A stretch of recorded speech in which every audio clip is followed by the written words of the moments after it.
এই গেল না তাহলে আমরা গেলে জামাল আচ্ছা আওতা আমি দেশে যাবো আও আও আও এখন ঘটনা হলো এক কথা আমি তার কথা সকালবেলা ডাক্তার দিয়েছিলাম এটা করছি লম্বা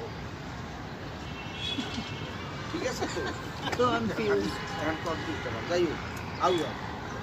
এই বেলা নিজে হাত দিয়ে আইয়া মুখে খুঁজে গেলে রেট দিলে আর কোন পথ করলে কিন্তু ব্যাপারটা ঠিক হয়ে গেল এই যে আমার তো সব দিয়েছি আমার বাংলায় ভালো টাকা হচ্ছে না কাম করে আব্বার এনে রাখতে লাগবে আব্বার কেউ গেলে খাইতে দিই তাহলে আপনি বাড়ি বেড়াই যান বাড়ি যাইয়া মজদুর চেয়ারম্যান লইও যতই রায় হোক মজদুর চেয়ারম্যান আইলে আর সামনে বই কেউ কথা বলতে মজদুর চেয়ারম্যান কে এলাকার চেয়ারম্যান আর তো কি তুই আইন কেন বোঝো আমি কেন বোঝো কিছু ও তো মাঝে মাঝে ওই মাথা বন্ধু বেশ আমরা ওই যে এরপর সাথে গেলাম রাত্রে ড্রেস কমপ্লিট না ওটা অন্যদিন 2-3 দিন আগে আজকে বললাম না যে ওই দিন যেন কে ওই দিন